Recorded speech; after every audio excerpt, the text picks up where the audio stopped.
Bonsoir à tous et soyez les bienvenus dans cette nouvelle édition du journal. Avec nous ce soir sur le plateau, Claude Sebedio. Bonsoir. Bonsoir. Bonsoir. Alors vous êtes chargé de communication du service des douanes ici à Mayotte. On parlera tout à l'heure avec vous de cette journée de la sécurité qui aura lieu ce samedi, place de la République. Une journée où justement les douanes auront leur place. Vous nous direz en quoi consiste votre travail à la douane. On en parle tout à l'heure. Mais d'abord, voici les titres de ce mercredi 11 octobre. Une conférence de presse a été organisée aujourd'hui pour faire le point sur les 5e rencontres de la sécurité qui se tiendront ce samedi, place de la République à Mamoudzou. Objectif de ce rendez-vous annuel, permettre aux acteurs de la sécurité de présenter leur travail et leur savoir-faire au grand public. Le point sur cet événement en ouverture de votre journal. L'inauguration du premier bâtiment collectif a eu lieu ce matin à Port-Wani, dans la commune de Chirungi. Ces logements permettront à 13 familles d'avoir accès à des logements sociaux flambant neufs. Financés par l'État, ils doivent répondre à la demande sur un territoire où la précarité est particulièrement forte. Reportage.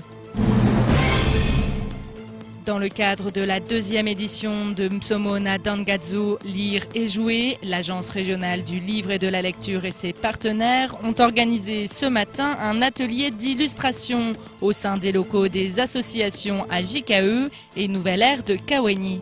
Un atelier qui fait office de passerelle entre les mondes de la lecture, de l'illustration et de la chanson. Explication. Et on commence tout de suite avec cette conférence de presse qui s'est tenue ce matin, organisée par la préfecture. Celle-ci avait pour objet de présenter les 5e rencontres de la sécurité qui auront lieu ce samedi à Mamoudzou, à la place de la République. Des rencontres qui seront l'occasion de présenter à la population les activités, le savoir-faire de ceux qui veillent à leur sécurité. Bastien Sabouret nous en dit davantage. Démonstration de force samedi prochain. Le 14 octobre de 8h30 à 13h, les différentes forces de sécurité seront présentes place de la République. Les 5e rencontres de la sécurité sont l'occasion pour militaires et policiers de présenter leurs activités et leur savoir-faire afin de rassurer une population souvent inquiète sur notre territoire. Ces rencontres ont lieu tous les ans au début du mois d'octobre. C'est un événement national avec des manifestations dans chaque département. Et cette année, comme nous le faisons depuis 2013, nous aurons à nouveau des animations, des présentations de démonstrations sur la place de la République à Mayotte samedi, après une petite cérémonie qui permettra d'installer le nouveau directeur départemental de la police aux frontières. Lorsque l'on parle de sécurité, on peut également évoquer les pompiers, souvent oubliés lorsque l'on pense au dispositif. 90% de leurs interventions concernent le secours à personne, seuls 10% de leurs activités concernent la prise en charge d'incendies. Pour ce qui est des opérations diverses comme ouvrir une porte bloquée, un ascenseur en panne ou encore le sauvetage d'animaux, la population est débrouillarde.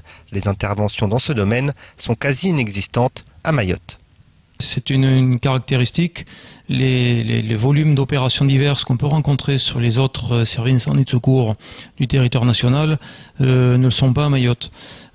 Très peu de sauvetage d'animaux, certainement aussi parce qu'il y a très peu d'animaux domestiques. Et puis la nature de l'assistance que les sapeurs-pompiers sont amenés à apporter dans ce champ d'action, comme les ouvertures de portes par exemple, sont inexistantes à Mayotte. Concernant les accouchements dans le milieu extra-hospitalier, c'est-à-dire en dehors d'une structure hospitalière, ils sont très nombreux et remarquables pour les sapeurs-pompiers. À titre d'illustration, en 2016, les sapeurs-pompiers ont dû procéder à des accouchements soit dans nos ambulances, soit au domicile des personnes auxquelles nous portions assistance, plus de 600 fois. En ce qui concerne les moyens, quel que soit le secteur, on voit avec l'état-major. Ici, il n'est pas question de faire la grève. Si on aimerait toujours obtenir plus de matériel ou d'effectifs, les forces de sécurité estiment être plutôt bien achalandées sur l'île aux parfums. Écoutez, pour l'année en cours, à ma connaissance, le dispositif est censé rester le même, si ce n'est, je le rappelle, l'arrivée d'une vedette de la gendarmerie maritime supplémentaire qui est venue considérablement renforcer le dispositif et donc notre présence à la mer. Pour le reste, le dispositif est articulé sur un système de permanence d'intervention à partir des détections qui sont opérées grâce à notre système de radar. Pourtant, la journée de samedi sera également le moment de recruter du personnel. Si une carrière dans la défense vous tente, il vous sera possible de postuler. On cherche des gens qui parlent shimaoré, capables de sécuriser, de pacifier un peu nos interceptions en mer. Une journée physique s'annonce samedi. La condition physique comme le mental sont des qualités nécessaires pour se mettre au service de la population via ces services de sécurité. Le week-end s'annonce chargé en action. Et je me tourne à présent vers notre invité Claude Sébédieu qui est chargé de communication au service des douanes ici à Mayotte. On l'a vu, les rencontres de la sécurité, 5e édition, auront lieu ce samedi. Et justement, ce sont des rencontres auxquelles vous participez depuis le début. Oui, voilà. Donc déjà, je vous remercie de cette invitation. Alors, ces rencontres de la sécurité sont un événement important à Mayotte, comme partout sur le territoire français d'ailleurs. Et nous participons traditionnellement, nous sommes heureux de participer. C'est un moment important de partage, de rencontre avec la population mahoraise, l'occasion d'avoir une démarche peut-être un peu plus pédagogique sur les missions que l'on est amené à faire. Alors la douane est une administration que tout le monde connaît plus ou moins, mais surtout moins que plus. Et donc c'est important de détailler un petit peu ce que l'on fait. Donc c'est une administration traditionnellement rattachée au ministère des Finances, une administration financière, donc ministère des Budgets, actuellement ministère des Comptes Publics. Donc un tropisme fiscal assez important qui est assez connu dans les îles comme Mayotte, dans les départements d'outre-mer, puisque nous avons un rôle de prélèvement, de perception des recettes important. Mais nous avons aussi un autre type de mission qui est l'action économique avec l'aide pour les opérations d'import et d'exportation pour les entreprises. Et ce qui concerne un peu plus cette opération de samedi, de rencontre de sécurité, nous avons un rôle de protection du territoire et des citoyens qui est également assez connu à travers certaines réalisations que l'on est amené à faire tous les jours. Donc on est bien connu en termes de lutte contre la fraude en matière de trafic des stupéfiants, donc avec une activité toujours assez importante sur l'ensemble du territoire français. On participe aussi de manière très importante à la lutte contre la fraude en matière de trafic de tabac et de cigarettes. En matière de contrefaçon également. Donc là, on rentre vraiment de plein pied dans la sécurité du citoyen et du territoire, puisqu'on s'oppose à l'entrée, à la mise sur le marché de marchandises de contrefaçon qui sont parfois dangereuses pour la santé ou pour la sécurité des personnes. Donc on peut citer des marchandises comme des contrefaçons de jouets. Donc là, vous voyez bien la dimension dangereuse de ces marchandises pour les petits enfants. Donc des contrefaçons de médicaments, des contrefaçons de produits alimentaires également qui peuvent se révéler très nocives. Alors justement, quand vous parlez de ces destructions, on se rappelle de cette grande opération qui a lieu il y a plusieurs mois. Est-ce que les gens ils ont conscience de cela, de votre capacité, de votre devoir et du fait que vous travaillez pour leur sécurité ? Voilà. Alors effectivement, la douane, dans le passé, était habituée à travailler un peu dans l'ombre. Donc on essaye de populariser un peu nos actions. Donc il y a eu cette grosse opération de communication sur les destructions des contrefaçons, dans le cadre de la journée nationale de destruction des contrefaçons. Donc c'était la première fois qu'on s'associait à Mayotte, et on avait un stock assez important de marchandises qui sont saisies régulièrement, d'une manière quotidienne. Et donc je pense que les gens ont pris conscience un peu plus de l'enjeu qu'il y a à lutter contre ces marchandises. Alors il y a effectivement, peut-être les gens voient au départ qu'on retire du marché des marchandises qui ont un prix assez bas. Mais bon, il faut voir aussi les enjeux en termes de santé et de sécurité pour eux-mêmes. Voilà. Nous participons aussi, notre vigilance, elle est permanente à Mayotte, bien sûr comme ailleurs, mais à Mayotte sur l'ensemble des points d'entrée. Donc vous avez l'habitude peut-être de voir, si vous voyagez, des douaniers à l'arrivée à l'aéroport ou à la gare maritime de Dzaoudzi. Nous sommes aussi sur le port de Longoni, bien sûr. Et nous participons, notre vigilance est d'autant plus renforcée en cette période un peu troublée de vigipirates renforcés et d'état d'urgence. Donc l'ensemble des agents des douanes sont mobilisés avec l'ensemble des forces de sécurité dans ce cadre pour assurer au maximum la sécurité des citoyens pour les missions qui nous impliquent. Alors justement, comment va se matérialiser votre présence ce samedi sur la place de la République? Vous allez proposer des ateliers, vous allez proposer des brochures, comment ça va se passer? Voilà, alors comme je vous l'ai expliqué tout à l'heure, donc c'est l'occasion de discuter avec les gens, de les rencontrer. Donc il y aura des agents de terrain, des agents de douane de Mayotte, donc qui sont pas là pour faire du spectacle, mais qui font leur travail quotidien et qui vont expliquer les métiers différents que présente la douane, leur quotidien. L'intérêt, c'est également que beaucoup de nos agents sont des agents originaires de Mayotte, qui parlent le shimaoré, comme le français, et donc c'est peut-être plus facile d'aller à la rencontre des jeunes ou des moins jeunes de Mayotte qui sont désireux de savoir qu'est-ce que l'on fait. Alors voilà, il y aura cette grande partie de discussion avec les gens. On va exposer un certain nombre de marchandises. Donc c'est l'aspect un peu pédagogique des choses, des marchandises qui sont saisies, qui sont retirées du marché. Et bien sûr les marchandises les plus représentatives de ce qui peut être un danger pour la population. Hein, donc des contrefaçons, des marchandises qui présentent des défauts en termes de normes techniques. Donc on peut avoir des matériels de cuisine, des produits cosmétiques, des médicaments. Et voilà. Et je crois que cette démonstration de marchandises est assez révélatrice et attire toujours pas mal de monde. Merci beaucoup en tout cas pour toutes ces précisions et bien sûr rendez-vous ce samedi place de la République pour ces 5e rencontres de la sécurité. Merci beaucoup à vous Claude Sébédio. Voilà, merci. Et autre sujet à présent, ce vendredi dernier au lycée du Nord, une violente bagarre a éclaté entre des élèves et des individus pour la plupart extérieurs à l'établissement et non scolarisés. Au cours de la rixe, un adolescent a été victime d'un coup de couteau et a dû être évacué en hélicoptère. Ce matin, nous recevions sur notre plateau des élèves qui en ont assez de cette violence qui se manifeste à la fois au sein et aux abords des établissements. Écoutons plutôt Afswati qui évoque son quotidien dans le lycée du Nord. Je voudrais dire aux autorités qui prennent leurs responsabilités et qui nous aident parce que vraiment nous on a peur. On a peur quand on va à l'école, on ne se sent pas en sécurité. On n'a pas le courage d'apprendre, d'étudier. On ne peut pas réussir dans ces conditions. Comment on peut avancer et réussir? C'est notre avenir qui est en jeu. On ne peut pas réussir dans ces conditions.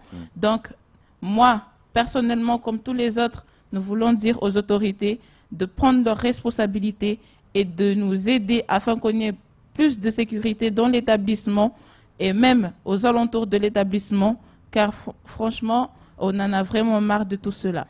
Il y en a, ils gardent même leurs enfants à force d'avoir vraiment peur. Des gamins qui vont plus à l'école? Oui. Et à noter que ces élèves ont annoncé vouloir organiser une grande manifestation pour interpeller le préfet sur la problématique des violences, même si pour l'heure, aucune date n'est fixée. Et direction à présent le sud de l'île où ce matin la maire de Chirongi et la société HSPC ont inauguré le tout premier bâtiment collectif de la commune à Port-Rouani. Le projet a coûté plus d'1 million d'euros et va permettre à 13 familles de se loger dans des appartements flambant neufs allant du T1 au T5, financé par l'État et disponible en accession. Ces derniers répondent à la très forte demande de logement enregistrée dans cette commune du Sud. Visite guidée dans ce reportage signé Pierre Bellucci et Leslie Vimnet. Les odeurs de peinture sont encore présentes dans les couloirs de ce nouveau bâtiment collectif situé à Port-Rouani, inauguré ce matin par les différents acteurs ayant pris part au projet. Il répond à une forte demande de logement dans la commune. Un très beau bâtiment qui nous a permis bien sûr de loger aujourd'hui 13 familles. On aurait dit, si on avait gardé le modèle habituel, on aurait logé 2 familles. Et là, vous voyez bien que nous avons pu, grâce à ce concept, loger plus de familles, donc densifier. Et les besoins en logement sont énormes dans la commune de Chirongi. Rien que pour ce lotissement, j'avais 350 demandes, alors qu'initialement, je n'avais que 56 lots, donc 56 familles à loger. Et grâce à ce concept et à d'autres concepts que nous développons, nous allons loger plus de 70 familles dans ce lotissement. En attendant que l'ensemble du lotissement soit terminé, les nouveaux propriétaires des lieux ont pu découvrir leurs biens fraîchement acquis. Pour ce père de famille de 8 enfants, ce genre de projet doit faire des émules sur le département. Je suis très heureux d'avoir eu cet appart, donc c'est une bonne chose pour moi. Je souhaiterais qu'il y en ait une autre parce que ceux qui travaillent peuvent avoir des sous mais ils n'ont pas de terrain à construire. Ce genre de truc peut avancer beaucoup de gens. En effet, comme dans de nombreuses communes de l'île, l'offre de logement à Chirongi n'est pas à la hauteur de la demande.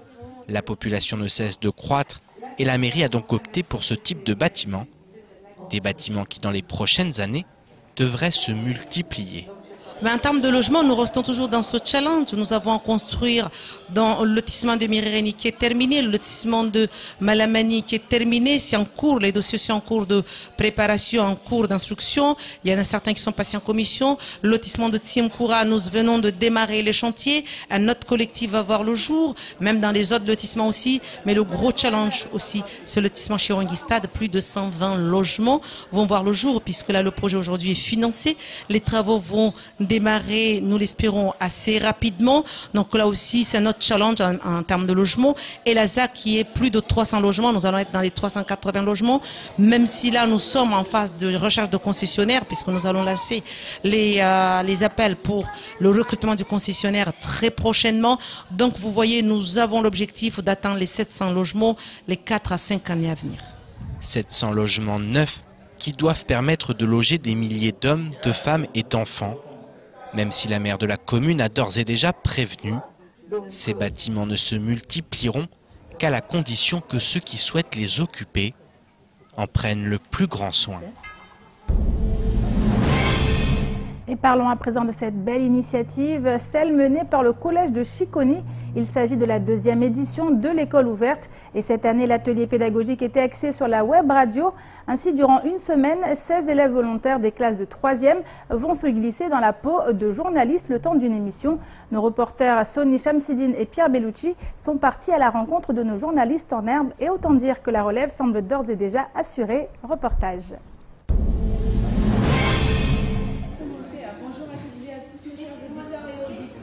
Dans cette classe de 3e du collège de Chiconi, on joue les apprentis journalistes, et ce, dans les réelles conditions. Au sein de cette rédaction, chaque personne a une tâche spécifique. Je suis en train de numéroter le temps. D'écrire le temps. Quand M. Kamil a commencé à dire sa réponse, jusqu'à que ça finisse. Je gère les balances du son et je mixe le son. Je gère les volumes, les balances, les aigus, les graves et les grains des micros. Mercredi, émission spéciale avec pour invité exceptionnel le rédacteur en chef du JTM de Kwezi TV. Depuis le début de semaine, la radio Kaweb reçoit sur son plateau certains acteurs locaux du paysage médiatique. Une initiation très encourageante.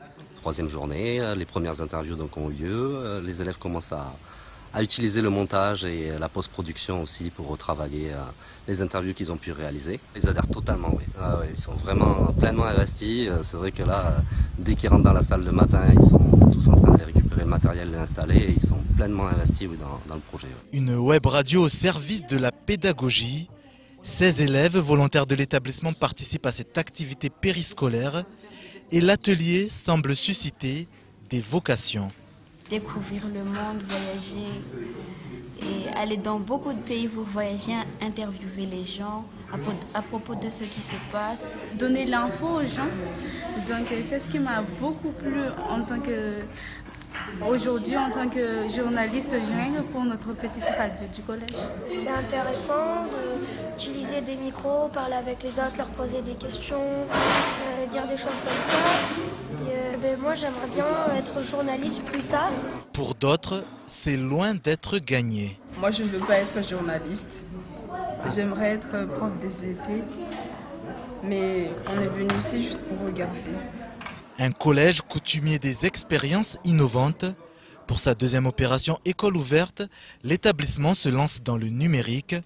Un projet pour valoriser une jeunesse souvent en manque d'activité lors des périodes de vacances scolaires.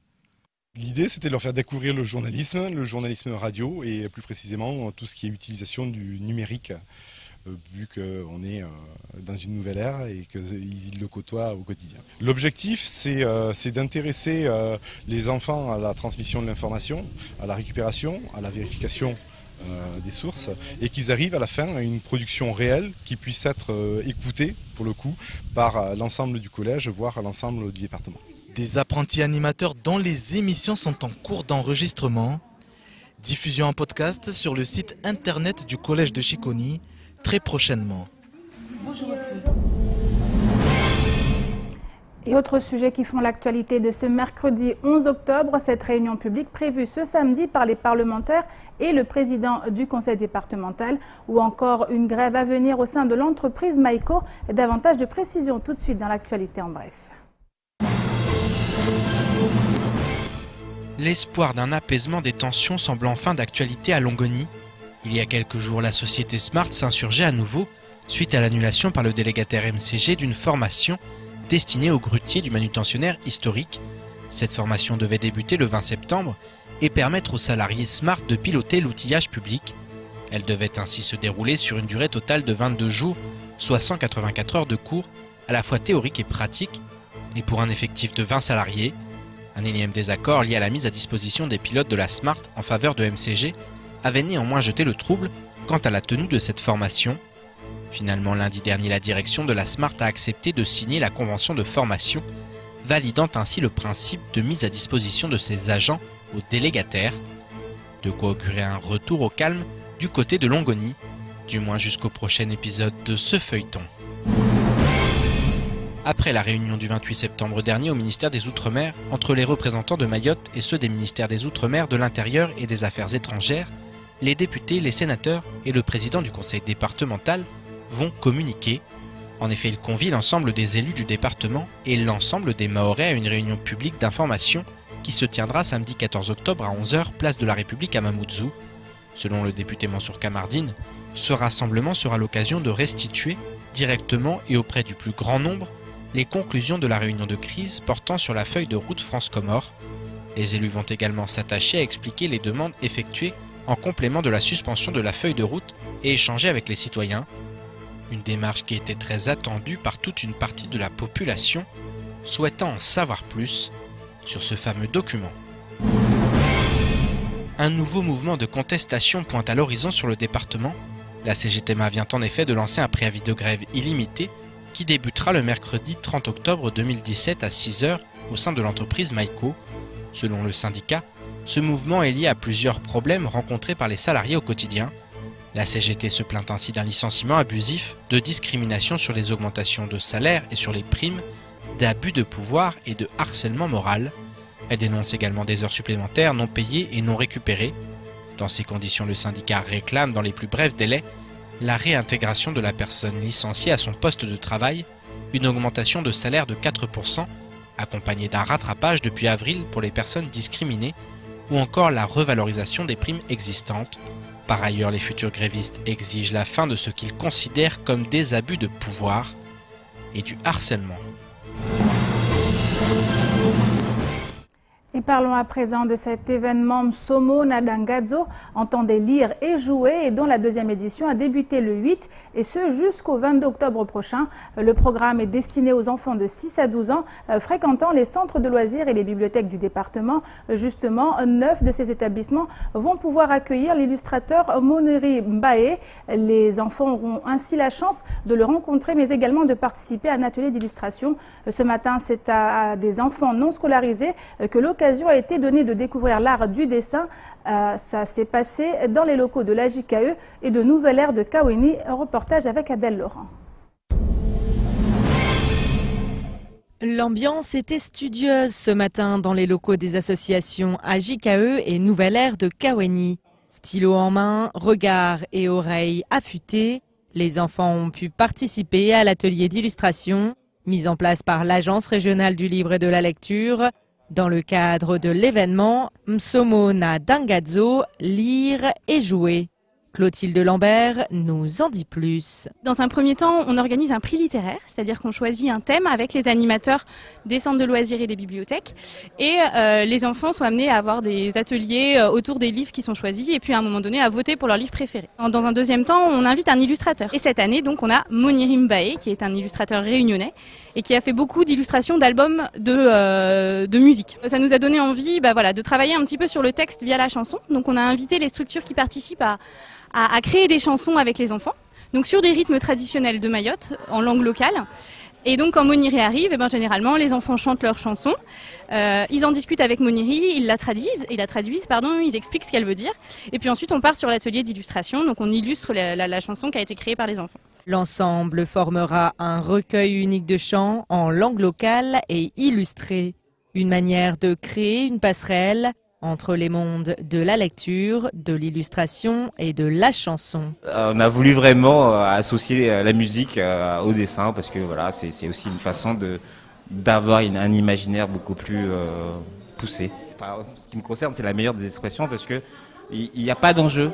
Il y a juste à exprimer ce qu'on a dans la tête. L'idée, en fait, c'est de passer un bon moment et aussi de retranscrire quelques traditions mahoraises en fonction des chansons qu'ils ont chantées avant, quoi. Durant cette deuxième édition, 18 animateurs et bibliothécaires du territoire ont bénéficié de 2 journées de formation ainsi que d'un accompagnement technique et pédagogique par les partenaires pour mettre en œuvre ce genre de projet au sein de leur structure. Enfants et professionnels de l'animation, pour les membres de l'association Nouvelle Ère de Kaweni, l'apport est donc double. Aujourd'hui, pour eux, c'est une aubaine de participer à cet événement.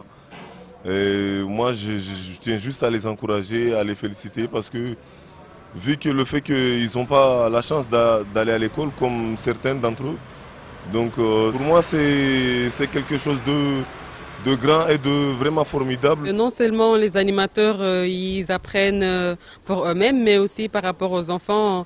Pour eux, c'est très important parce qu'à travers ce qu'ils font, ils se familiarisent avec la lecture, avec les livres, et ça leur permet aussi d'avoir une petite approche qu'ils n'ont pas par rapport aux jeunes qui sont scolarisés. Ça leur permet de pouvoir s'ouvrir, de pouvoir dire, partager leurs idées et tout simplement donner leur opinion. Et ce matin, le thème choisi était le mariage. Les enfants ont pu bénéficier des conseils avisés de l'illustrateur Monirim Bawe et parmi les dessinateurs en herbe, Sofia Maoulida.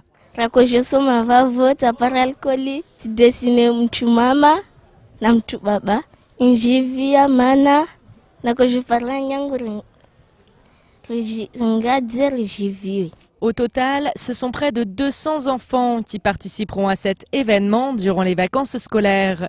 Une initiative ludique qui permet aux enfants comme aux adultes d'apprendre.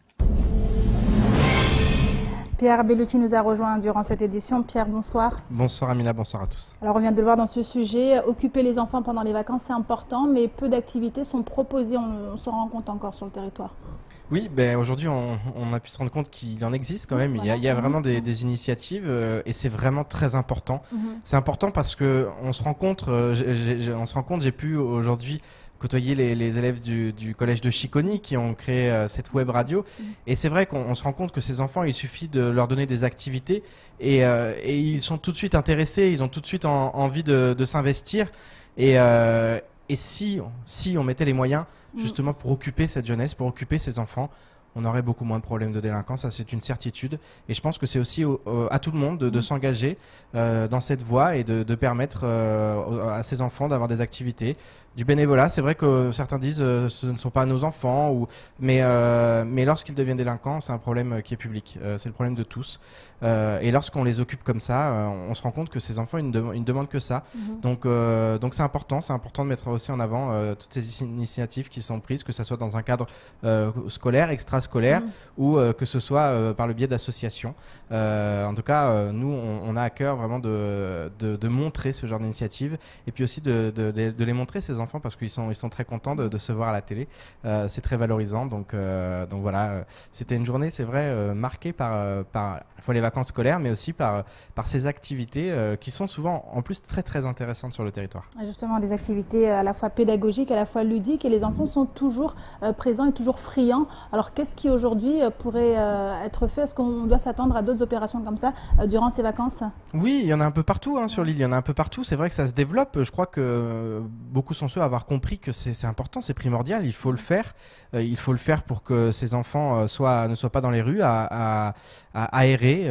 Il faut les occuper. Et puis on se rend compte, on le dit sans cesse, que lorsque les enfants leur donnent la moindre activité, même ne serait-ce que le ramassage des déchets, ils ont une motivation d'enfant, et ils ont une motivation à toute épreuve, et voilà, ils ont envie de faire, ils ont envie d'aider, ils ont envie de s'occuper tout simplement. Je crois que c'est tous les enfants sont pareils à ce niveau-là. Ils ont cette envie-là et il faut absolument que justement les pouvoirs publics et que chacun s'engage pour ça, pour occuper cette jeunesse parce qu'elle en a vraiment besoin. On manque d'activités, on manque de structures pour permettre à ces enfants justement de s'épanouir et de participer à des activités en plus en groupe, en commun. Donc ça crée des liens et c'est toujours un plaisir d'y participer. Merci beaucoup Pierre pour toutes ces précisions. On espère que le message est bien passé. Et c'est ici que s'achève cette édition. Merci à vous de l'avoir suivi. Une édition rediffusée sur OAM5, également disponible en replay sur notre site l'infocoesie.fr, sur YouTube et sur notre page Facebook. Demain matin dès 6 h, retrouvez toute l'équipe de la matinale. Quant à moi, je vous donne rendez-vous demain soir pour une nouvelle édition de votre JTM. Bonne soirée à vous sur KTV.